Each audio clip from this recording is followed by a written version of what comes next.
সুপ্রিয় দর্শক, প্রত্যেককে স্বাগত আমন্ত্রণ জানাচ্ছি বাংলা ভিশনের প্রতিদিনের সংবাদ বিশ্লেষণের অনুষ্ঠান নিউজ অ্যান্ড ভিউজে। সঙ্গে আছি জিয়াউল হক সবুজ। আলোচনার জন্য আজ আমার স্টুডিওতে উপস্থিত হয়েছেন বিজ্ঞ দুই রাজনীতিবিদ, আছেন doctor Asaduzzaman Ripon, vice chairman BNP, এবং সর্ববামে রয়েছেন এবি পার্টির সদস্য সচিব জনাব মুজিবুর রহমান মঞ্জু। আপনার দুজনকে আলোচনায় স্বাগত জানাচ্ছি। দর্শক, আমরা আলোচনা শুরু করব, তবে তার আগে আমরা বার্তা কক্ষের যেই প্রতিদিনের সংবাদ শিরোনামগুলো থাকে তার একটা আপডেট জানবো। আমরা যেসব শিরোনাম দেখেছি, একটি সংবাদ শিরোনাম ছিল এরকম: আসন্ন শারদীয় দুর্গাপূজার প্রস্তুতি নিয়ে, যেখানে স্বরাষ্ট্র উপদেষ্টা জানিয়েছেন শারদীয় দুর্গা উৎসবে নিরাপত্তার কোনো ঝুঁকি নেই। জানিয়েছেন স্বরাষ্ট্র উপদেষ্টা ব্যাপক আয়োজনে মণ্ডপে মণ্ডপে চলছে শেষ মুহূর্তের প্রস্তুতি। আরেকটি শিরোনাম ছিল চুরির মহাসাগরে দেশ, মন্তব্য উপদেষ্টা ব্রিগেডিয়ার অবসরপ্রাপ্ত সাখাওয়াতের। শেখ হাসিনার লুটেরা জুলুমবাজ দোসররা কেন স্বাধীনভাবে ঘুরছে, প্রশ্ন সাংবাদিক মাহমুদুর রহমানের। আরেকটি শিরোনাম ছিল ওবায়দুল কাদের নানক, ডিবি হারুনদের ধরার চেষ্টা চলছে। 5 অগাস্টের পর র্যাবের আর কোনো কর্মকর্তা কিংবা কোনো সদস্য এখনও একজনও পালাননি, সংবাদ সম্মেলনে দাবি করেছেন বাহিনীটির মুখপাত্র। শিরোনাম ছিল রাজনীতির ঊর্ধ্বে থেকে সেনাবাহিনীতে সৎ যোগ্যদের পদোন্নতির নির্দেশ ডক্টর ইউনূসের, সেনা সদর নির্বাচনী পর্ষদের আনুষ্ঠানিক উদ্বোধন। আরেকটি খবর ছিল ভয়াবহ বন্যা পরিস্থিতি নিয়ে। শেরপুরে ময়মনসিংহে বন্যার ভয়াবহ পরিস্থিতি, নারী শিশুসহ 5 জনের মৃত্যু। পূর্বাঞ্চলে ক্ষয়ক্ষতি 14,421 কোটি টাকার তথ্য সিপিডির। এই ছিল আজকের দিনের উল্লেখযোগ্য সংবাদ শিরোনামগুলো। আমরা আলোচনা শুরু করতে চাই জনাব আসাদুজ্জামান রিপনকে দিয়ে। যেই বিষয়টি দেখলাম যে আজকে সাবেক মন্ত্রী সাবের হোসেন চৌধুরী গ্রেপ্তার হয়েছেন, সাবেক ভূমিমন্ত্রী নারায়ণ চন্দ্র আটক হয়েছেন, যিনি ভারতে অনুপ্রবেশ করতে চেয়েছিলেন, এমন খবর গণমাধ্যমের। র্যাব বলছে ওবায়দুল কাদের নানক এবং যারা ডিবি হারুন তাদেরকে ধরার চেষ্টা চলছে। আসলে গণ অভ্যুত্থানের তো প্রায় 2 মাস পার হয়ে গেল, তো এতদিনও এই যে যারা আলোচিত নাম তাদেরকে আসলে গ্রেপ্তার করা গেল না কেন? ধন্যবাদ আপনাকে। কেন গ্রেপ্তার করা সম্ভব হলো না, এটা তো একটা $1 মিলিয়ন কোশ্চেন। আমরা যখন বিরোধী দলে ছিলাম, মানে এখন তো স্টিল আমরা বিরোধী দল, আমরা তো গভর্নমেন্টে চাইনি, তো আমাদের পক্ষে পালিয়ে থাকাটা খুব ডিফিকাল্ট ছিল, তাই না? তো রাষ্ট্রের প্রতিষ্ঠানগুলো এখনো আছে, পুলিশ যদিও মানে কি বলে ডিসফাংশনাল, সেটা একটা বড় সংকটের জায়গা বটে। পুলিশ ঠিক মতো কাজ করছে না, ওদের অনেক কর্মকর্তা তো এখন পর্যন্ত মানে কি বলে নিখোঁজ। আমি বলবো তারা সরকারি নির্দেশ উপেক্ষা করে তারা মোটামুটি প্রজাতন্ত্রের বিরুদ্ধে বিদ্রোহ ঘোষণা করেছে। তারা আইনের কাছে নিজেদেরকে সোপর্দ করেন এবং কর্মস্থলে যোগদান করেননি। তো এমনি একটি অবস্থায় যাই বলা হোক না কেন, এখন পর্যন্ত অনেকেই গ্রেপ্তার করা সম্ভব নয়। এবং আমরা বিভিন্ন পত্রপত্রিকায়, তারপরে কি বলে আপনার সোশ্যাল মিডিয়া যেটা দেখতে পাই যে স্বরাষ্ট্রমন্ত্রী মানে কি বলে আপনার আসাদুজ্জামান খান কামাল সাবেক এবং আরও বেশ কিছু লোকজন, তাদেরকে কলকাতায় দেখা গেছে, শামীম ওসমানকে দুবাই থেকে মানে অন্য আরেক দেশে দেখা গেছে, এরকম ভিডিও টিডিও আমরা দেখলাম, ছবিও দেখলাম। তো এই যে এতগুলো লোক চলে গেল তার একটা অন্যতম কারণ ছিল কি, আসলে 15 বছর তো একটা আওয়ামী ফ্যাসিবাদী গোষ্ঠীর একটা মানে তাদের প্রশাসনিক চক্র তো ছিল, তাদের নিয়োজিত পুলিশ ছিল, তাদের নিয়োজিত অন্যান্য কর্মকর্তারা ছিল। সুতরাং খুব অবাধে সুন্দরভাবেই তারা মানে পালিয়ে গেছেন। আমার কাছে সবচেয়ে যেটা মানে বেশি অবাক লাগে, 2 মাস পরে মাঝে মধ্যে যখন দেখি অমুকের ব্যাংক হিসাব জব্দ, এইটা ওটা। তো এই যে এই সরকার, আগের সরকারের লোকজন যেভাবে লুটপাট করেছে, চুরি করেছে, এতে তো গড় পড়তা মোটামুটি সকল সাবেক মন্ত্রী, সকল সাবেক এমপি, কারণ সকল সাবেক এমপি তারা প্রত্যেকেই তো আপনার তাদের নৌকা মার্কা ফুলের জাহাজ হয়ে গেছে, এটা তো নৌকাই ছিল না, তাই না? যেমন ধরেন আপনার আমি যদি একটা ছোট্ট উদাহরণই দিই, আপনার যে আইসিটি প্রতিমন্ত্রী ছিল জুনায়েদ হোসেন পলক, নাকি আহমেদ পলক, জুনায়েদ আহমেদ পলক। তো এই যে মানে এই যখন নির্বাচনে প্রথম অংশ নেয়, তখন তার হলফনামার মধ্যে সে ডিক্লেয়ার করেছে তিনি ধার করে নির্বাচন করছেন, তারপরে কিছু দান গ্রহণ করেছেন। তো দান এবং কি বলে আপনার কি বলে এটাকে আপনার দান এবং কি বলে ধারের এমপি যারা ছিলেন, তারা কয়েক বছরের মধ্যে শত শত কোটি টাকার মালিক হয়ে গেলেন, মানে হাজার ছুঁই কারোরও কোটি। তো এই লোকগুলোর ব্যাংক অ্যাকাউন্ট যে জব্দ করা দরকার, এটা তো বাংলাদেশের প্রথম আলো থেকে শুরু করে বিভিন্ন পত্রপত্রিকা ছাপা হচ্ছিল। তো এতদিন দেরি লাগলো কেন তাদের ব্যাংক অ্যাকাউন্ট জব্দ করতে? মানে একটা অদ্ভুত অদ্ভুত মানে কাণ্ড। মানে এই যে 2 মাস সময় চলে গেল, এর মধ্যে কি অর্থ চলে যেতে পারে না? আর চলে তো গেছি। আপনি এতদিন পর তার মানে টাকাটা পাচার করার সুযোগ পুরো দরে দিয়ে, সোজা কথা, টাকাটা পাচারের পুরোপুরি সুযোগ দিয়ে এখন আপনি বলছেন যে তাদের ব্যাংক অ্যাকাউন্ট জব্দ করা হলো, স্ত্রী অ্যাকাউন্ট জব্দ। তারা কি টাকা রাখছে নাকি এখন? এই মানে অক্টোবর মাসের ফার্স্ট উইকে কার টাকা আছে ব্যাংকে? সবার টাকা তো পাচার হয়ে গেছে। এগুলো একটা মানে এগুলো তো আমি বলবো যে এগুলো একটা মানে ফাজলামো। এটা মানে মানে মোটেই মানে প্রপারলি হয়নি। লোকজন মানে পালিয়ে গেল, এখন বলা হচ্ছে যে না 5 তারিখের মানে 8 তারিখের পরে পালিয়েছে। মানে ব্যাপারটা হলো যে প্রথম 3 দিনে সব পালিয়েছে। তো আমরা তো এটা জানতাম যে অনেক লোকজন মানে বিভিন্ন বাহিনীর আশ্রয়ের মধ্যে আছে। কোথায় তারা? এগুলো তো এখন ইন্ডিয়া তো একটা মানে একটা মোটামুটি এই আওয়ামী দুষ্কৃতিকারীদের একটা অভয়ারণ্যতে পরিণত হয়ে গেছে। হ্যাঁ, অভয়ারণ্যতে পরিণত হয়ে গেছে। এরা যত চুরিচামারি করেছে, লুটপাট করেছে, ডলার মরার করে সব চমৎকার করে ইন্ডিয়ার বাজারে খরচ করেবে। ইন্ডিয়া একটা ভালো মোটামুটি মানে টুরিস্টে গেলে মানে খরচ করে না। এটাও তো এই কাইন্ড অফ আপনার কি বলে মানে পার্মানেন্ট টুরিস্ট আর কি। পার্মানেন্ট টুরিস্ট এই কারণে বললাম যে এগুলো তার দেশে আসার এগুলোর কোনো সুযোগ নেই। এগুলো আসলে তো বিচারের সম্মুখীন হবে। জনাব মঞ্জু, আপনার কাছেও একই বিষয় জানতে চাই যে আমরা এখন পর্যন্ত যেটুকু জেনেছি, মন্ত্রী কিংবা সাবেক উপদেষ্টা কিংবা সাবেক আইজিপি এরকম অর্ধশত গ্রেপ্তার হয়েছেন, কিন্তু এখনো যারা যেই সব নামগুলো ঘুরে ফিরে আলোচনায় আসতো তারা অনেকেই এখনো ধরাছোঁয়ার বাইরে। কেউ কেউ বলছেন তারা অনেকেই আগেই হয়তো সীমান্ত পাড়ি দিয়েছেন। এটা সম্ভব হলো কিভাবে? দেখেন, আওয়ামী লীগ তো আশঙ্কা করেছিল যে 5 লক্ষ লাশ পড়বে, বা কেউ কেউ বলেছে 10 লক্ষ লোক মারা যাবে। তো তারা তো এই ধরনের একটা এক্সপেকটেশন তাদের মধ্যে ছিল যে তারা যদি ক্ষমতা হারায় তাহলে তাদের উপরে একটা ভয়াবহ জনরোষ নেমে আসবে। জনরোষ এসেছে। সেই জনরোষটা কিন্তু রাজনৈতিক দলগুলো জনরোষটা দেখাতে পারে নাই। আমার এখনো মনে আছে 6 তারিখ যখন আমরা জেল থেকে বের হলাম, আমি অনেক রাতে ফিরেছি বাসায়। তো আস্তে আস্তে ড্রাইভারের কাছ থেকে আমি শুনছি যে মানুষ আর কিছু বাকি রাখে নাই। তখন কিন্তু আমরা সবাই জেলে, মানে রাজনৈতিক নেতাদের একটা বিরাট অংশ তখন কিন্তু জেলের ভিতরে আমরা। তো এখন কথা হচ্ছে যে এই যে সাধারণ মানুষ, এবং শোনা যায়, আমি দেখি নাই, তারপরেও কিন্তু যাদের কাছ থেকে শুনেছি যে বহু আওয়ামী লীগের লোকের বাসা থেকে বস্তায় বস্তায় টাকা সাধারণ মানুষ উদ্ধার করেছে, নিয়েছে, এবং এর পরের ঘটনাগুলো ঘটেছে বিভিন্ন জায়গায় তাদেরকে ঘেরাও করে। এখন প্রশ্ন হচ্ছে এদেরকে গ্রেফতার করা কেন হয় নাই, বা এরা কার শেল্টারে আছে, বা এখানে কি গোয়েন্দাদের ব্যর্থতা, নাকি পুলিশের অনাগ্রহ, নাকি হতে পারে আমাদের দেশে তো আছে যে রাজনৈতিক নেতারা নানাভাবে শেল্টার পায়। আওয়ামী লীগের লোকদের এত পরিমাণ টাকা আছে, এত পরিমাণ টাকা যে তারা অন্তত 2-4 বছর মানে লুকিয়ে থাকতে পারবে টাকার বিনিময়ে, এরকমও হতে পারে ঘটনা। আর রিপন ভাই তো বললেন যে অনেকে তো তারা সীমান্ত পাড়ি দিয়েছেন, এবং এখন পর্যন্ত আজকেও আমরা দেখলাম যে মিস্টার আসাদুজ্জামান আসাদ, একজন এমপি, উনি সীমান্ত পাড়ি দেওয়ার সময় গ্রেফতার হয়েছেন, বা কেউ জানে বিজিবির হাতে গ্রেফতার হয়েছেন, এ ধরনের ঘটনাও শুনেছি আমরা। তো একজন বিচারপতিকেও আমরা দেখেছি, খুব খারাপ লেগেছে যে উনি সীমান্ত পাড়ি দিয়ে কলা পাতায় শুয়ে আছেন, ওনাকে কেউ টাকা দিয়ে নিয়ে যাচ্ছে। আবার 2জন আইনমন্ত্রী বা আপনার আমাদের যিনি দরবেশ নামে খ্যাত, ওনাকেও দেখলাম উনি দরবেশত্ব ত্যাগ করে মানে দাড়ি টাড়ি মোটামুটি ছেটে উনি নৌকায় চড়ে পার হচ্ছিলেন। তো এখন ঘটনাটা হচ্ছে কি, আসলে মাছ ধরতে যাচ্ছিলেন। মানে আমাদের বিষয়টা যদিও একটু মানে কিছুটা হাস্যরসাত্মক, কিন্তু এটা তো খুব দুঃখজনক।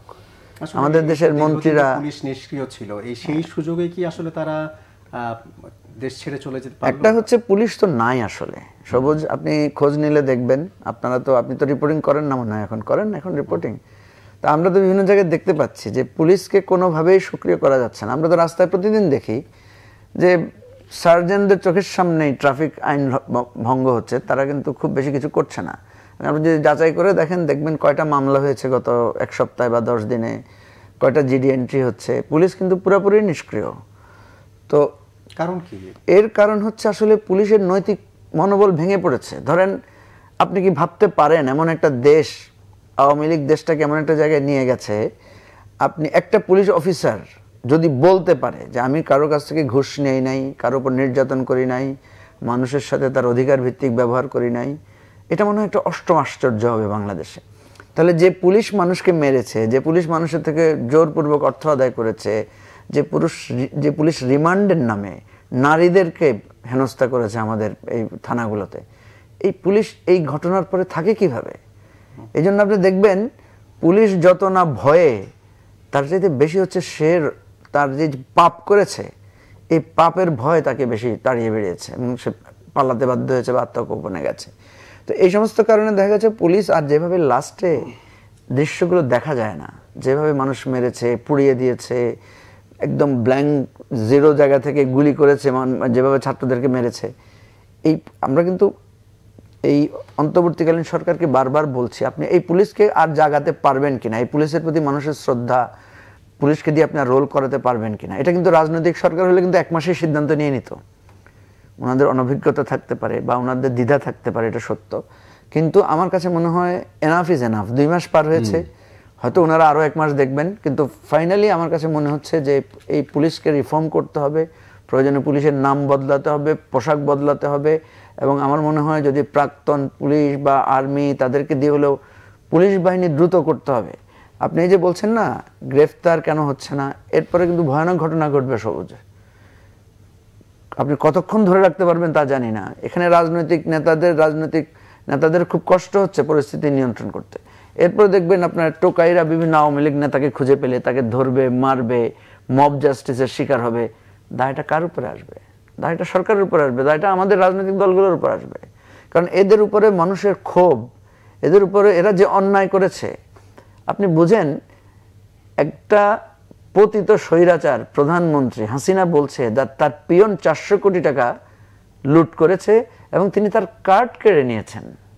মানে আমি আদর করে ওকে একটা বোকা দিয়েছি, ভাবটা এরকম যে 400 কোটি টাকা সে লোপাট করেছে, আমি তাকে একটু বোকা দিয়ে দিয়েছি। এই হচ্ছে বাংলাদেশ, এই জায়গায় আমরা অভ্যস্ত হয়ে গিয়েছি।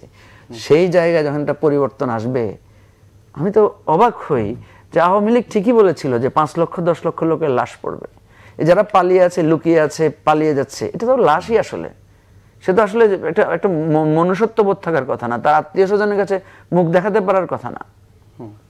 তো এই জন্য আমি যেটা বলি যে এই সার্বিক সিচুয়েশন এখন পর্যন্ত স্বাভাবিক আমরা করতে পারছি না। পুলিশকে সক্রিয় করতে হবে এবং এই গ্রেফতার যদি না করে, এদের জীবনের এরা কিন্তু ঝুঁকির মধ্যে আছে। কে কোথায় কিভাবে অনিরাপদ হবে আমরা কেউ সেটা বলতে পারবো না। জি, আমরা তো দেখেছিলাম যখন অন্তর্বর্তী সরকার শপথ নেয় সেই সময়ে পুলিশকে সংস্কারের কথা উঠেছিল, একটা সংস্কার কমিশনে গঠন করা হয়েছে, কিন্তু যেই ভাবে আসলে পুলিশকে সক্রিয় করার কথা ছিল 2 মাস, এটা দেখলাম না। এর ফলে কি আপনিও কি ভয়ানক কোনো শঙ্কার কথা বলবেন? না, ইতিমধ্যেই তো মানে পুলিশ, আমি আগে বলেছি যে পুলিশ ডিসফাংশনাল, তো এই পুলিশকে দিয়ে চলবে না আসলে। কবে ফাংশনাল হবে? না, এটা দিয়ে চলবে না, সেটা বললাম, এটা দিয়ে চলবে না। তো এটার জন্য যেটা দরকার, একটা রাজনৈতিক সিদ্ধান্ত নিঃসন্দেহে নিতে হবে।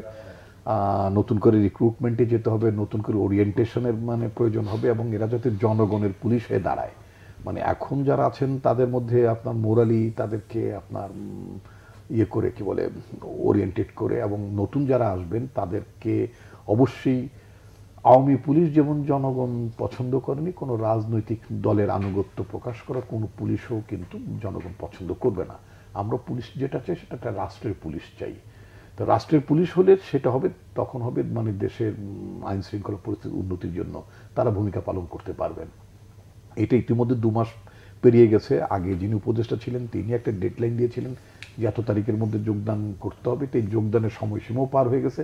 আমি কয়েকটি টক শোতে আমি দাবি করেছি, আজকে আপনার চ্যানেলেও যে কথাটি বলতে চাই সেটা হচ্ছে এই পলাতক পুলিশ যেগুলো আছে, যত মানে উপরের মানে র্যাঙ্ক অ্যান্ড ফাইল যারা আছেন, তাদের প্রত্যেকের একটা তালিকা প্রকাশ করতে, এবং মানে প্রত্যেকের সেটা প্রকাশ করা উচিত হবে যে এই সমস্ত পুলিশ মানে তারা পালিয়েছেন, তারা কর্তব্য কাজে যোগদান করেননি, তাহলে তাদের বিরুদ্ধে আইনত ব্যবস্থা নেওয়া যায় কি নেওয়া যায়, সেটা নিশ্চয়ই বিধানের মধ্যে আছে।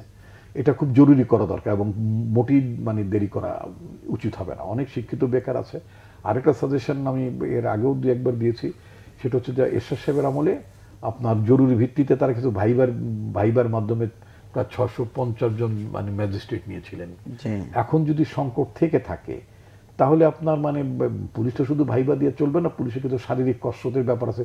আর্মিতে একসময় আপনার মানে শর্ট সার্ভিস কমিশন ছিল, তো পুলিশের শর্ট সার্ভিস কমিশনের মতো দিয়ে রিক্রুটমেন্ট করা যেতে পারে, রিক্রুটমেন্ট করা যাবে না তা তো না, এটা আর্মিতে তো ছিল। তো পুলিশের একটা পুলিশের একটা শর্ট সার্ভিস বা লং সার্ভিস কমিশন বলে পুলিশে কিছু নাই। অর্থাৎ সত্য কথা মানে স্বল্প মেয়াদের জন্য, সেটা 5 বছর 10 বছর 15 বছর জন্য নেওয়া যেতে পারে। এখানে বয়স সীমা আপনার ওই 25-30 করার কোনো দরকার নেই, এখানে 35-40-ও ঢুকতে পারে যদি তার ফিজিক্যাল ফিটনেস থাকে, তাই না? এইভাবে আমার মনে হয় নিয়োগ করার একটা সুযোগ আছে। তারপর ইতিপূর্বে আমার জানা মতে সেটা হচ্ছে যে আপনার সেনাবাহিনীর বেশ কিছু কর্মকর্তা মানে মেজর লেভেলে যারা ছিলেন তারা অনেকেই পুলিশে যোগদান করেছিলেন, তাই না? তো সুতরাং পুলিশের যে আপনার মানে পুলিশ রেগুলেশনস যেটা হচ্ছে পিআরবি, এটা তো পড়াশোনা করার জন্য খুব বেশি সময় লাগে না। যেমন আপনি দেখবেন বিসিএস কর্মকর্তারা অনেকেই খুব মানে নিজেদের একটা মানে প্রেস্টিজ ফিল করেন, নামের পাশে আবার লেখেন এনডিসি, লেখেন মনে করেন কলিমুদ্দিন কমা দিয়ে লেখে এনডিসি। তো আমি চিন্তা করি কলিমুদ্দিন এনডিসি এটা আবার কি জিনিস? আর্মিতে আর্মি না সেটা আমি জানি, আর্মিতে এনডিসি পিএসসি এই সমস্ত আছে, পিডব্লিউসি ডব্লিউকিসি নানান কিছু থাকে আর্মিতে। তো পুলিশের মধ্যে মানে সিভিলদের মধ্যে আবার এই কলিমুদ্দিন এনডিসিটা কে? তো বলে এই কলিমুদ্দিন মানে আমি একটা প্রতীকী নাম বললাম, হ্যাঁ। তো কলিমুদ্দিন হলেন উনি হলো আপনার ওই যে মানে আর্মিতে ন্যাশনাল ডিফেন্স কলেজের মানে কলেজে কোর্স করে। তাহলে ওরা যদি এই কলিমুদ্দিন যদি আপনার 2-1 মাসের 3 মাসের একটা কোর্স করে যদি এনডিসি লাগাইতে পারে, তাহলে তো আমি মনে করি যে মানে আপনার আমাদের সেনাবাহিনীর সঙ্গে রিটায়ার্ড কর্মকর্তা যারা আছেন যদি কেউ আগ্রহী হন, আমি এটা জানি না যে অনেকে আগ্রহী হবেন কিনা। প্রেসিডেন্ট জিয়া তো এই যে বিএনসিসি চালু করেছিলেন, ওটা তো স্কাউটরা আছে, এদেরকেও তো আপনি ওটা ছাড়াও মানে সবাই যে স্কাউটকে আপনি এটার মধ্যে ইনভলভ করতে পারেন। Scouting is a different issue. বিএনসিসিটা অন্তত পারবে তারা যদি কেউ ইন্টারেস্টেড হয়, আচ্ছা। তো আপনার বাট এই ছাড়া বলে সেনাবাহিনীর অবসরপ্রাপ্ত শেখ হাসিনা বলে অনেক কারণে যারা তার অনুগত ছিলেন না, তার কমান্ড ফলো করেন নাই, অন্যায় আদেশ মানেন না, এরকম অনেক অফিসারকে চাকরিচ্যুত করেছেন। সুতরাং তারা সিম্পলি আপনার মানে পুলিশ রেগুলেশনসটা 1 সপ্তাহ তো পড়ার কোনো ব্যাপার নেই, এটা পড়তে কি 2 সপ্তাহ লাগে নাকি? এটা পড়ে ঠরে যাবে, তাদের তো ফিজিক্যাল ফিটনেস আছেই নাকি? পুলিশের প্রবিধি কি মানে পুলিশের কি কাজ এটা তারা জানবেন। রিপন ভাই, এমনি আর্মিদের মনে হয় একটা অনকল কথা একটা নিয়ম আছে যে ওরা রিটায়ারমেন্টে গেলে ডাক দিলে ওদের আসতে হয়। সেটা সব দেশেই থাকে, সব দেশেই থাকে। আমি বলছি পুলিশের যে এখন যে সংকট মানে এখনকার সংকট কাটাতে আসলে বিকল্প ব্যবস্থা নেওয়া দরকার। আপনি যেমন বিএনসিসির কথা বলেছেন, যদি কেউ ইন্টারেস্টেড ফিজিক্যাল ফিটনেস ট্রেনিং আছে ওদেরকে আবার আর ইতিমধ্যে যারা ট্রেন্ড বাট রিটায়ার্ড, তারা রিটায়ার মানে ফিজিক্যাল ফিটনেস আছে, বয়স আছে, অল্প বয়সে তাদেরকে চাকরিচ্যুত করে, এমনকি যারা এখনো দায়িত্বে রয়েছেন তাদেরকেও আরো বেশি কার্যকর করা বা আরো বেশি অ্যাক্টিভ করা। আজকে আমার দেশ সম্পাদক মাহমুদুর রহমান সাংবাদিকদের সাথে একটি সভায় অংশ নিয়েছিলেন, যেখানে তিনি 2009 সালের পর ভারতের সাথে যত চুক্তি হয়েছে সব চুক্তি প্রকাশের দাবি জানিয়েছেন। একই সাথে ছাত্রলীগকে নিষিদ্ধের আলটিমেটাম সহ 7 দফা দাবি দিয়েছেন। তার এই 7 দফাকে আসলে কিভাবে দেখছেন? আমি ওই অনুষ্ঠানটাতে ছিলাম, আমি ওনার বক্তব্যটা শুনেছি। উনি সাধারণত অত্যন্ত গুছিয়ে বক্তব্য আজকে আমি দেখলাম উনি রেখেছেন, খুব বিষয়টা ছিল। তো উনি যখন বলছিলেন যে আমি 7টা দফা ঘোষণা করছি, তখন আমরা কিন্তু সবাই সাংবাদিকরা সবাই খুব উৎসুক ছিলেন যে উনি কী বলেন। সত্যিকার অর্থে ওনার দাবিগুলো একটু ভিন্ন মাত্রার ছিল। আমরা ভেবেছিলাম যে উনি হয়তো আমাদের রাজনৈতিক দলগুলোর মতোই গতানুগতিক কিছু কথা বলবেন, কিন্তু কিছুটা আই ওপেনিং এর মতোই উনি বলেছেন। যে যেমন ছাত্রলীগের নিষিদ্ধের কথা, কিন্তু আওয়ামী লীগের রাজনীতি নিষিদ্ধের কথা অনেকে বলেছেন, কিন্তু এই প্রথম আমার কাছে মনে হয়েছে যে উনি ছাত্রলীগকে চিহ্নিত করেছেন এবং সুনির্দিষ্টভাবে উনি বলেছেন যে এরা পুলিশের সাথে একসাথে হয়ে এই হত্যাযজ্ঞে তারা ছিল। এবং অতীতে যে আপনি দেখেন আবরারকে কিভাবে হত্যা করা হয়েছে নৃশংসভাবে, বিশ্বজিৎকে কিভাবে হত্যা করা হয়েছে, তাহলে এই ছাত্রলীগকে তো একটা জঙ্গি সংগঠন, একটা সন্ত্রাসবাদী সংগঠন, উনি কিন্তু সন্ত্রাসবাদী সংগঠন হিসেবে নিষিদ্ধের কথা বলেছেন। আপনি বলেন আমাদের এখানে যে সমস্ত দলগুলোকে নিষিদ্ধ করা হয়েছে টুকটাক যেগুলো, এরা কি কতটুকু সন্ত্রাস করেছে? এদের হয়তো আমরা কোথাও একটা জঙ্গি আস্তানা পেয়েছি, হয়তো তাদের কিছু বই পুস্তক পাওয়া গেছে, হয়তো বলা হয়েছিল তারা এটা করেছে, ফেব্রিকেটেড। আর ছাত্রলীগের বিরুদ্ধে স্পেসিফিক আপনি অন্তত সে নিজের দলের কর্মী হত্যা করেছে নৃশংসভাবে শত শত। সুতরাং 1974 সাল থেকে রিপন ভাইরা আরো বেশি ভালো জানবেন যেহেতু ওনারা সিনিয়র। তো আমার কাছে মনে হয়েছে এটা খুব যৌক্তিক একটা দাবি উনি তুলে ধরেছেন। তবে মানে আমার কথা হচ্ছে যে এই রিজনগুলো চিহ্নিত করেই তাকে, মানে তাকে এমন যে তাকে রাজনৈতিক প্রতিহিংসাবশত নিষিদ্ধ করা হয়েছে বা তার রাজনীতি নিষিদ্ধ করা হয়েছে তা না, তাকে কালচারালি এক্সপোজ করে কি কি কারণে। এই আমার কাছে মনে হয় যে এটা খুবই ভালো প্রস্তাব হতে পারে যে ছাত্রলীগের যারা নির্যাতিত হয়েছে, মানে নিষ্পেষিত হয়েছে বাংলাদেশের কারা আছে, সবাইকে একদিন আমরা রাজপথে ডাকতে পারি বা কোনো একটা মাঠে ডাকতে পারি এবং তারা বর্ণনা দিবে। আপনার এমন কোনো শিক্ষা প্রতিষ্ঠান নাই যেখানে ছাত্রলীগের নৃশংসতার শিকার সাধারণ ছাত্ররা হয় নাই। আপনার কি মনে পড়ে জাহাঙ্গীরনগর বিশ্ববিদ্যালয়ে 100 ছাত্রীকে ধর্ষণের সেঞ্চুরি পালন করা হয়েছে? আপনার কি মনে পড়ে নাই কিছুদিন আগেও জাহাঙ্গীরনগর বিশ্ববিদ্যালয়ে একটা স্ত্রীর কাছ থেকে স্বামীকে ছিনিয়ে নিয়ে স্ত্রীকে ধর্ষণ করা হয়েছে, স্বামীকে পিটিয়ে বের করে দেওয়া হয়েছে? এ ধরনের ঘটনা অহরহ। এগুলো তো শুধু প্রকাশ করাগুলো, যেগুলো প্রকাশ হয় না, গুমরে মরেছে, এই ধরনের ঘটনা আছে। মাহমুদুর রহমান সাহেব আরো বেশ কয়েকটা কথা বলেছেন, খুবই পছন্দসই কথা হয়েছে। সেটা হচ্ছে যে উনি দুটো হত্যাকাণ্ড জেলের ভিতরে, নাসিরউদ্দিন পিন্টু এবং ব্রিগেডিয়ার রহিমের মৃত্যুর রহস্যটাকে উদ্ঘাটন করার জন্য একটা তদন্ত কমিটির কথা বলেছেন, যেটা আমরা কখনোই এই দাবিটা আমরা ভাবি নাই। উনি এটা করেছেন এবং এটা আমি মনে করি খুবই যৌক্তিক দাবি।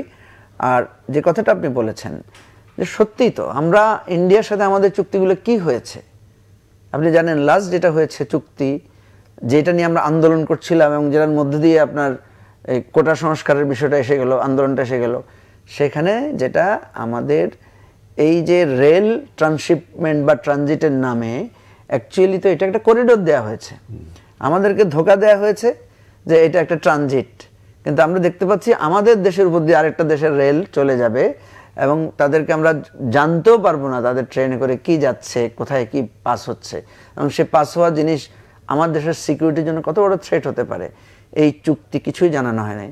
সো হোয়াট, আমি তো আমার দেশের, আমার তো তথ্য অধিকার আছে, আমি তো জানতে চাই।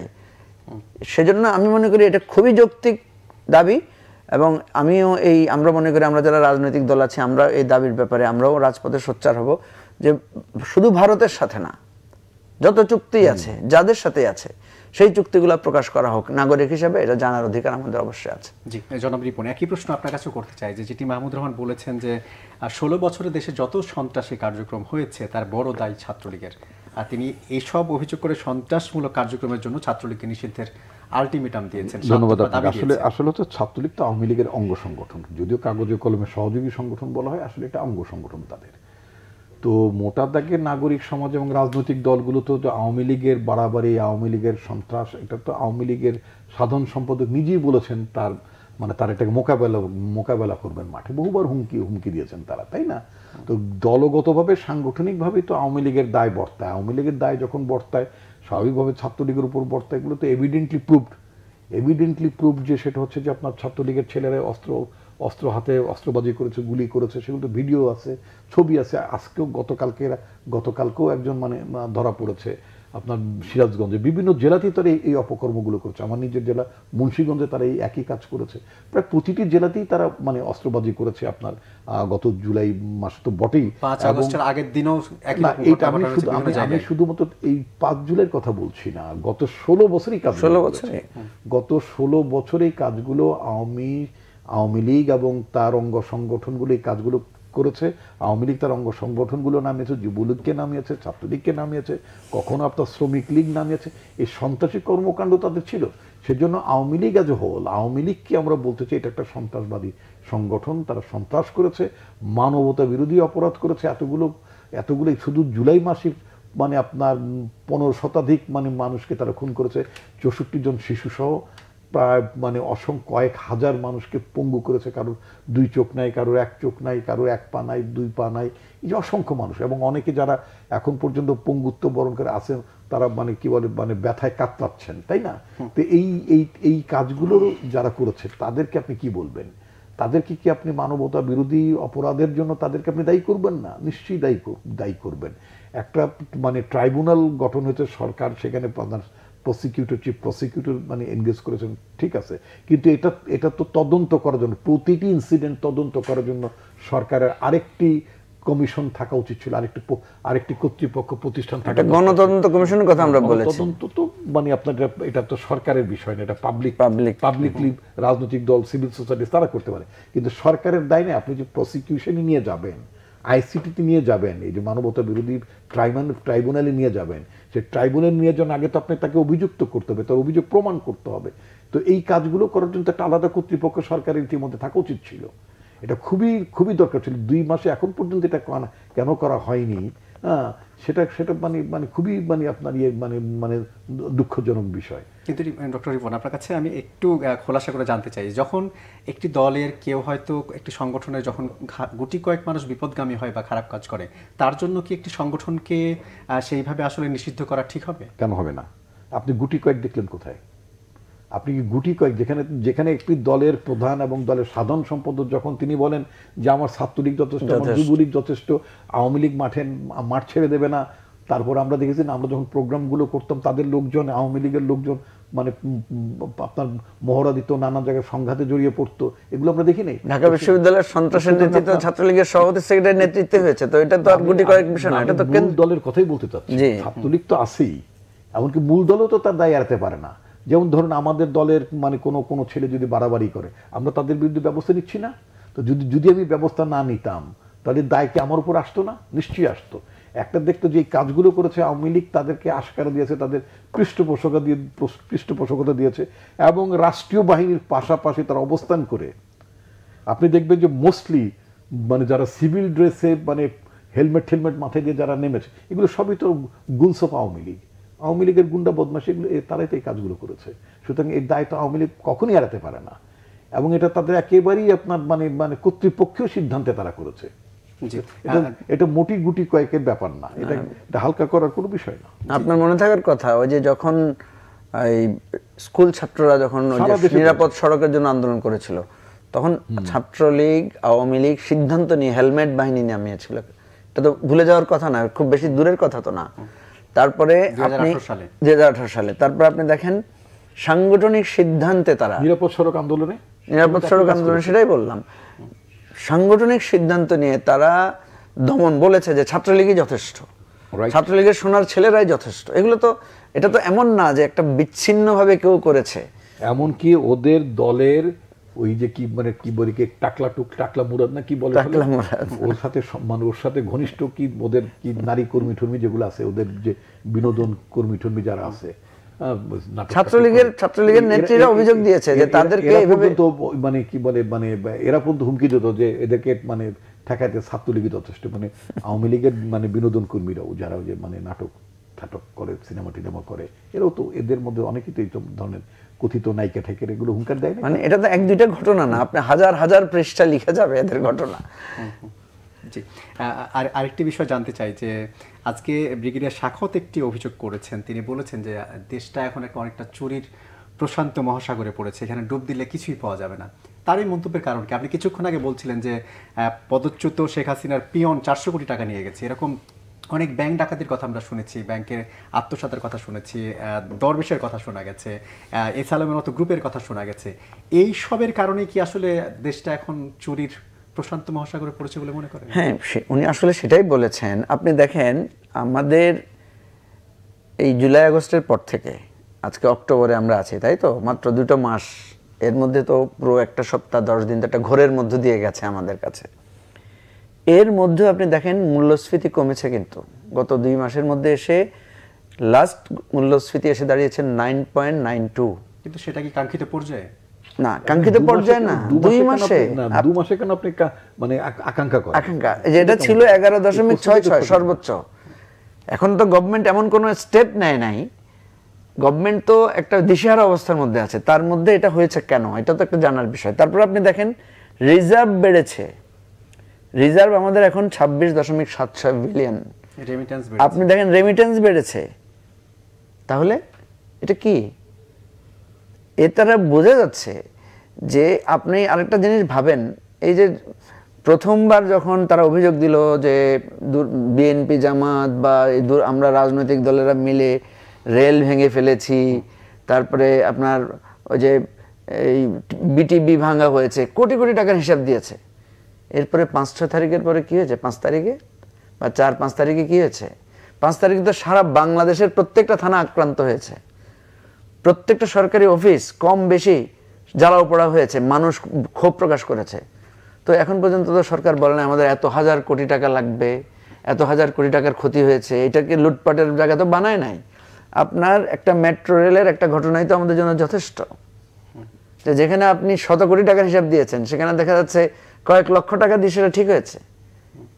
বাংলাদেশ টেলিভিশনের এখন যিনি ডিজি, উনি আমার খুবই পরিচিত, উনি আমাকে বলেছেন যে বিটিভির যতগুলো স্টুডিও ক্ষতিগ্রস্ত হয়েছে তৎকালীন সময়ে, এবং তৎকালীন লোকেরা তারা শত কোটি টাকার একটা বাজেট দিয়েছে, যেগুলো স্টুডিও ঠিক করতে এত কোটি টাকা লাগবে। উনি আমাকে বললেন যে উনি 15 দিন 20 দিন দিবারাত্র পরিশ্রম করে বিটিভির নিজস্ব রিসোর্স নিয়ে উনি 2টো স্টুডিও ঠিক করেছেন। তাহলে আপনি বুঝেন দেশটাকে লুটপাটের সীমা পরিসীমা বলতে কিছু নাই, দেশটা ছিল ওদের প্রজেক্ট।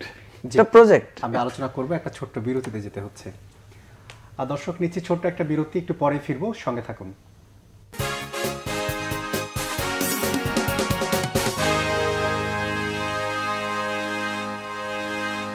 দর্শক বিরতির পর আরেকবার স্বাগত নিউজ অ্যান্ড ভিউজে। আমরা আলোচনা করছি, স্টুডিওতে আমন্ত্রিত হয়েছেন জনাব ডক্টর আসাদুজ্জামান রিপন এবং আছেন এবি পার্টির সদস্য সচিব জনাব মুজিবুর রহমান মঞ্জু। আমার বিরতির আগে জনাব মঞ্জুর সাথে কথা বলছিলাম। এই পর্যায়ে ডক্টর রিপন, আপনার কাছে জানতে চাইব যে যেই সংলাপের আলোচনা শুরু হয়েছে বিশেষ করে অন্তর্বর্তী সরকারের সঙ্গে, যেখানে সরকার নিজেই বলছে তাদের 1 নম্বর অগ্রাধিকার হচ্ছে নির্বাচন, রাজনৈতিক দলগুলো সংস্কার চাই, পাশাপাশি নির্বাচন নিয়ে আলাদা রোডম্যাপও চাই। আসলে বিএনপি কি চাই? বিএনপি তো কালকে অন্তর্বর্তী সরকার প্রধানের সাথে আলোচনা করেছে। আপনারা কি ধরনের আসলে এই রোডম্যাপটা চান, সংস্কার পাশাপাশি নির্বাচনের প্রস্তুতি? দেখেন, এই ব্যাপারে আমাদের পার্টির মহাসচিব তিনি কিন্তু গতকালকে সংলাপ শেষে তিনি সংবাদ মাধ্যমগুলোকে ব্রিফ করেছেন কি চাই আমরা এবং কি আলোচনা হয়েছে। সরকারের চাওয়ার সাথে আমাদের চাওয়ার খুব একটা বড় ধরনের আপনার পার্থক্য নেই। সরকারও আপনার নির্বাচন দিতে তাদের, আপনি নিজে যে জানালেন সরকারের অগ্রাধিকার হচ্ছে নির্বাচনের আয়োজন করা, একটা সুষ্ঠু নির্বাচনের আয়োজন করা। তা সুষ্ঠু নির্বাচনের আয়োজন করার জন্য কিছু সংস্কার লাগবে। আমি যদি সমস্ত সংস্কারের কথাও যদি মোটামুটি বাদ দেই, বাদ দেই বলতে আমি লাগবে না তা বলছি না, আপনার নির্বাচন করার জন্য তো ওই যে ভোট বাক্সগুলো ক্যারি করার জন্য তো পুলিশ লাগে রে ভাই। আপনি ভোট দিলেন, আপনি ভোট সেন্টার থেকে ভোটটা আপনার তো কি বলে, আমি অনেক বছর তো ভোট টোট দিই না, প্রক্রিয়াটা অনেকটা ভুলে গেছি। হ্যাঁ, দিতে পারি এইগুলো নিয়ে যেতে হয়, আনতে হয়, তারপরে ভোট দেওয়ার পরে তারপরে সিভিল অ্যাডমিনিস্ট্রেশন তো এটা ইনভলভ যায়। মনে করেন আপনার থানায় হেড করে নির্বাচন কমিশনের কার্যালয়ে যাবে, একটা আপনি একটা স্কুলে ভোট গণনা হচ্ছে, কিন্তু এই ভোট গণনার পরে এই সরঞ্জামা দিয়ে ভোট ঠোট এগুলো, এই যে এটা তো একটা আমানত, এই জায়গায় একটা জায়গায় যাবে না। এখন যদি মাঝখান থেকে যদি আওয়ামী দুর্বৃত্ত কেউ যদি মাঝখান থেকে যদি আপনার এই বাক্স চিন্তাই করে, তখন আপনি কি করবেন? এটা কিন্তু পুলিশ লাগবে। আপনি একটা পুলিশ সংস্কার উদ্যোগ নেওয়া হয়েছে। পুলিশ তো আগে লাগবে রে ভাই। আপনি একটা রিপন ভাই, পুলিশ তো লাগবে, স্কুলের হেডমাস্টাররা পালাই গেছে, স্কুলের মাস্টারও তো লাগবে, কলেজের শিক্ষকও তো লাগবে। আপনার যে সমস্ত লোকজন এই আপনার এই যে রাতের বেলা ভোট টোট ভরতো বা ভোট ভরতে সাহায্য করতো, সেগুলো তো পালিয়েছে। পৃথিবীতে এরকম এইভাবে পলানো, পৃথিবীতে প্রেসিডেন্ট পালাইছে 2-1 জায়গায়, প্রধানমন্ত্রীও পালাইছে, এটারও ইতিহাস আছে। কিন্তু একেবারে 350 এমপি, সাবেক এমপি, উনি যেটা বলেন কিছু যারা বিচারপতি 2 নম্বর ইলেকশন করেছেন, কিছু স্কুলের মাস্টার টাস্টার এরা পালাইছে, স্থানীয় সংস্থার আপনার ইউনিয়ন পরিষদের চেয়ারম্যান পালাইছে, উপজেলা চেয়ারম্যান পালাইছে, বিচারপতি পালাইছে, স্পিকার পালাইছে, ডেপুটি স্পিকার পালাইছে, মসজিদের ইমাম পালাইছে, খতিব সেও পালাইছে।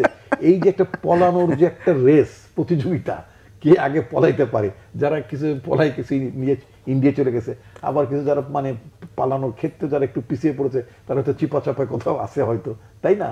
তো এটা তো একটা অভূতপূর্ব বিষয়। এই ধরনের ঘটনা তো বাংলাদেশে কখনো হয়নি।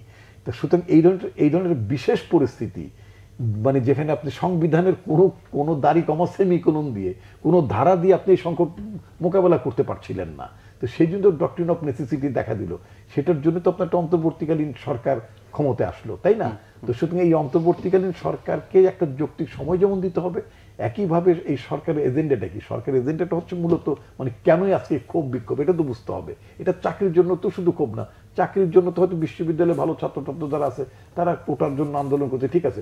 ক্লাস 5-এর ছাত্রদের তো কোটা ছিল না, মায়েদের তো কোনো কোটা ছিল না, শ্রমিকদের তো কোনো কোটার ব্যাপার ছিল না। তো তারা নেমেছে কেন? তারা নেমেছে, আপনাকে একটু মনে করিয়ে দিতে চাই আমি, 2011 সালে মার্কিন যুক্তরাষ্ট্রের নিউ ইয়র্ক শহরে সেখানে আপনার অকুপাই ওয়াল স্ট্রিট বলে একটা আন্দোলন হয়েছিল। প্রায় 2 মাসের মতো সময় ধরে লক্ষ লক্ষ মানুষ সেখানে সমবেত হয়েছিল এবং তাদের গ্রিভেন্সে ছিল কয়েকটি ক্ষেত্রে। একটা ছিল আপনার আপনার ইনইকুয়ালিটি অফ দ্য ইকোনমি, আরেকটা ছিল আপনার কর্পোরেট গ্রিড, ঠিক আছে, আরেকটা হচ্ছে আপনার influence of money in politics.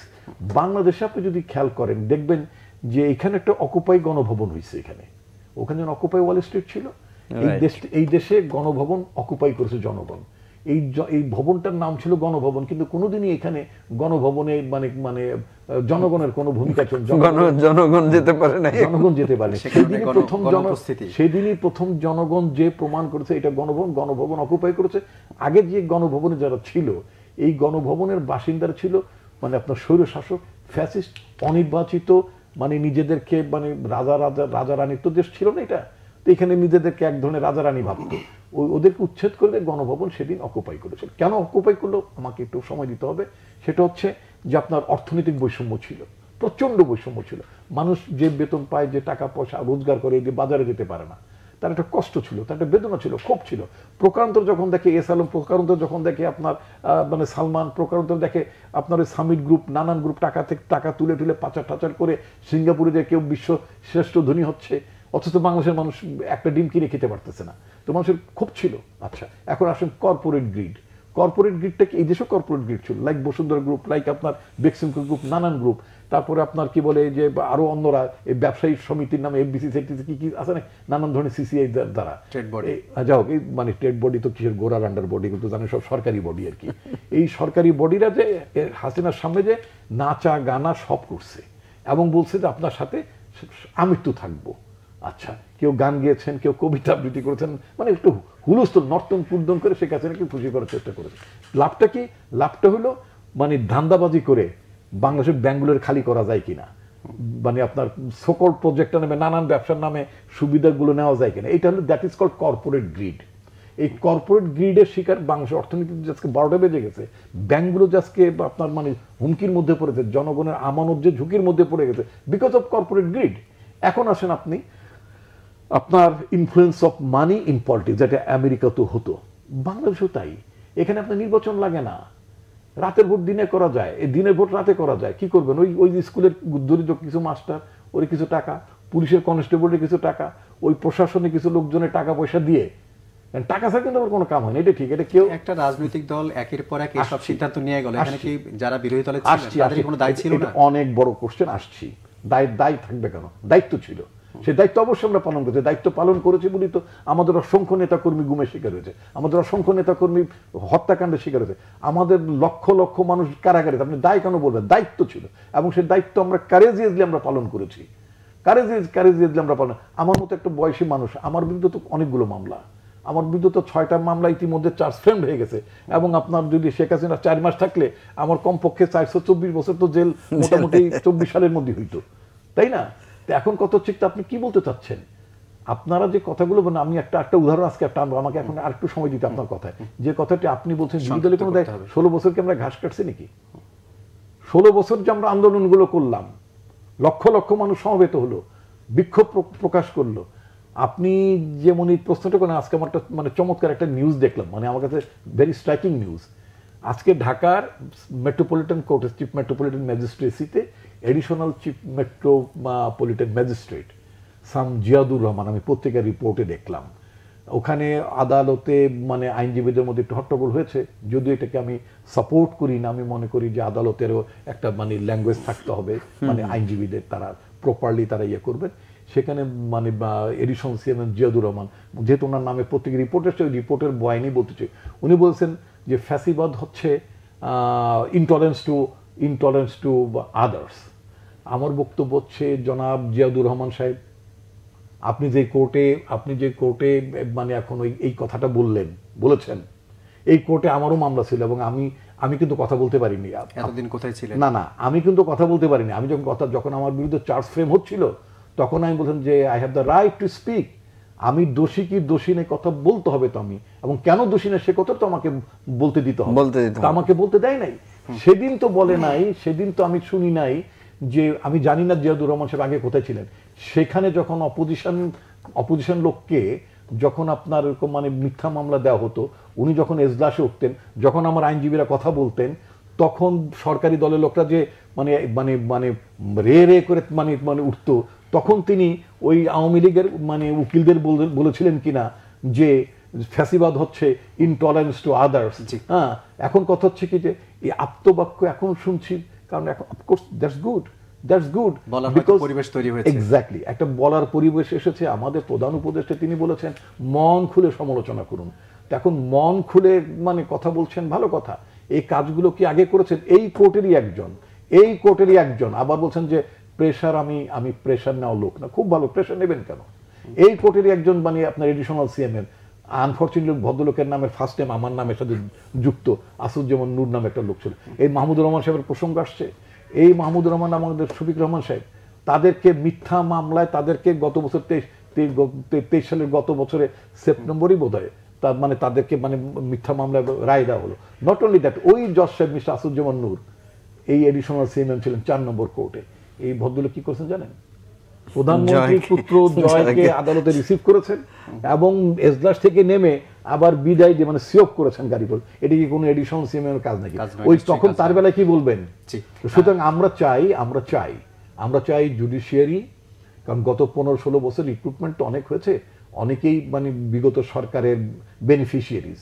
তো সুতরাং যারা আপনার পারসিকিউশনের মধ্যে পড়েছে, যারা আপনার মানে বিগত সরকারের মধ্যে নির্যাতনের সম্মুখীন হয়েছে, এবং যারা এই নির্যাতনগুলোর জন্য যারা দায়ী, যারা লুটপাট করেছে, তাদেরকে আদালতে আনা হবে। আদালতে তাদের প্রতি তো মানুষের ক্ষোভ আছে, এটাও আদালতকে বুঝতে হবে। তারাও স্বাধীনভাবে কাজ করবে, সেটাই প্রত্যাশা। জনাব মঞ্জু, আপনার কাছে জানতে চাইবো যে এই যে নির্বাচনী রোডম্যাপ যেটি আলোচনা করছিলাম, সিপিবি বাম জোটের কয়েকটি বাম জোটের নেতারা তারা দাবি করছেন যে একদিকে যেমন সংস্কার চলবে, পাশাপাশি নির্বাচনী রোডম্যাপের জন্য এখনই আলোচনা শুরু করা দরকার। আপনিও তো একটি রাজনৈতিক দলে রয়েছেন, আপনিও কি মনে করেন নির্বাচনী রোডম্যাপের জন্য এখনই আলোচনা শুরু করা দরকার কিনা? না, তা তো অবশ্যই। সেটা তো কালকেও প্রধান উপদেষ্টা সেটা বলেছেন উনি, যে অ্যাকচুয়ালি আমরা যদি এখন বুঝি আর কি, যেখানে আসলে বিরোধ বলতে কিছু নাই, এই অন্তর্বর্তীকালীন সরকারের মূল কাজগুলো কি কি আসলে। প্রথম কথা আমরা যেটা বুঝি, আমি সাধারণত সব জায়গায় বলি যে ওনাদের অ্যাকচুয়ালি মৌলিক প্রাথমিকভাবে 4টা কাজ ওনাদের। প্রথম কাজটা হচ্ছে এই যে দেশকে শূন্য করে দিয়ে যে চলে গেল, এই যে দেশকে একটা ধ্বংসস্তূপে পরিণত করে দিয়ে গেল, সব জায়গায় নাই, এটাকে একটা পুনর্গঠনের জায়গায় আনা, এটাকে একটা স্বাভাবিক জায়গায় আনা। এই জায়গাটা নিয়ে আমরা সমালোচনা করছি যে দেখেন, আপনি উপজেলা বাতিল করে দিলেন, আপনি পার্লামেন্ট বাতিল করে দিলেন, আপনি জেলা পরিষদ বাতিল করে দিলেন, তাহলে কেন আপনি পুলিশের যে নিয়োগ গত 5 বছরে হয়েছে, ইউনিয়ন পরিষদ বাতিল করবে শুনেছি, যাই হোক তাহলে আপনি যদি একটা আদেশে গত 5 বছরে আওয়ামী লীগের ছাত্রলীগের যে সমস্ত গুন্ডারা আপনার মানে পুলিশ হিসেবে নিয়োগ পেয়েছে, আপনি দেখেছেন তো আজকে মাহমুদুর রহমান সাহেব একটা কাগজ দেখিয়েছেন যে একজন পুলিশ সেখানে তার এসিআর এর মধ্যে, যেটা অফিসিয়াল ডকুমেন্ট, সেখানে সে লিখেছে সে পদোন্নতি চায়। সে লিখেছে তার পদোন্নতির একটা যুক্তি দিয়েছে যে আমি মাহমুদুর রহমানকে ধরেছি এবং ওনার বিরুদ্ধে চার্জশিট দিয়েছি এই আপনার ওই মামলায়, আইসিটি মামলায়, আরও কি বলেছে। এটা হচ্ছে তার ক্রেডিট যে একজন সম্পাদককে, দেশের একজন সিনিয়র সিটিজেনকে সে চার্জশিট দিয়েছে। আমি যেটা বলছি, তাহলে এই সরকারের একটা দ্বিধা আছে, যেটা আমরা বারবার বলছি। আমরা তো এই সরকারকেই সাপোর্ট করছি, এই সরকারকে আমরা সমর্থন দিচ্ছি। বারবার বলেছি আপনার কিছু কাজ আপনার বিপ্লবী, কিছু কাজে আপনি আবার দেখা যাচ্ছে রুল এটা সেটা মেনে চলছেন। আপনাকে তো একটা জিনিস বুঝতে হবে যে আপনি যদি বিপ্লবী লাইনে যান, আপনাকে বিপ্লবী লাইনেই থাকতে হবে। আপনি এক অর্ডারে পুরো পার্লামেন্ট বাতিল করে দিয়েছেন, এক অর্ডারে সব উপজেলা বাতিল করে দিয়েছেন, এক অর্ডারে আপনি জেলা পরিষদ বাতিল করে দিয়েছেন। এখন আপনি পুলিশে চিন্তা করছেন কে আছে কে নাই, ওই যে উনি বললেন যে দ্বিধা করছেন কার চাকরি থাকবে। আপনি এক অর্ডারে কেন গত 5 বছরের পুলিশের নিয়োগ বাতিল করে দেন না? সেটা কি কোনো সীমাবদ্ধতার কারণ নাকি কোনো দুর্বলতা? এটা হচ্ছে সিদ্ধান্ত গ্রহণের বিচক্ষণতার একটা কারণ থাকতে পারে। আরেকটা কারণ যেটা নিয়ে কানাঘুষা হচ্ছে, যে দেখেন আমি একটু আগে আমি প্রথম আলোর ওয়েবসাইট দেখলাম, সেখানে বলা হচ্ছে যে মাহবুব সাহেব এখন যিনি আপনার মন্ত্রিপরিষদ সচিব, ক্যাবিনেট সেক্রেটারি, ওনার বিরুদ্ধে মামলা হয়েছে। বুঝতে পেরেছেন? ক্যাবিনেট সেক্রেটারি, ওনার বিরুদ্ধে একটা মামলা হয়েছে, হতে পারে সেটা কি মামলা, খুনের মামলা বা কি যেটা হোক। আপনি সেদিন দেখেছেন এলাহি দাদ খান নামে একজন সচিব, তাকে নিয়োগ দেওয়া হয়েছে, বিকেলে তাকে প্রত্যাহার করা হয়েছে। কেন? তার বিরুদ্ধে দুদকে মামলা আছে। তাহলে দেখেন, দুদকে মামলা আছে, দুর্নীতির মামলা আছে, দুর্নীতি করেছেন, তারপরে আপনার এই ধরনের বহু লোক এখন প্রশাসনে রয়ে গেছে। আপনি যাচাই বাছাই পরে করেন, আপাতত আপনি যদি একটা রুলস দিয়ে একটা ড্রাস্টিক অ্যাকশনে যান তাহলে দেখবেন প্রশাসনের শৃঙ্খলাটা ফিরে আসবে। আমি যেটা বলছি আপনাকে যে এই কাজগুলো প্যারালালি করতে হবে, সংস্কারের কাজ। কারণ আমাদের রাষ্ট্রের মেশিনারি তো অনেক বড়, আপনার সচিবরা আছে, মন্ত্রণালয়গুলো আছে, অধিদপ্তরগুলো আছে, যার যার কাজ শেষে করবে। এটা তো এমন না যে আপনি আগে ভাত খাবেন, তারপরে মাছ খাবেন, তারপরে ডাল খাবেন, তারপরে মাংস খাবেন, আপনি তো সব একসাথে করেই খেতে পারতেছেন। সেই জন্য আমরা যেটা মনে করি রোড ম্যাপের জায়গায় এটা পরিষ্কার থাকা উচিত যে একদিকে সংস্কার কমিশন কাজ করবে, একই সাথে অ্যাডমিনিস্ট্রেটিভ সেট আপগুলো হবে। কারণ রিপন ভাই যেটা বলেছেন, আপনি ইলেকশন করবেন কাকে দিয়ে?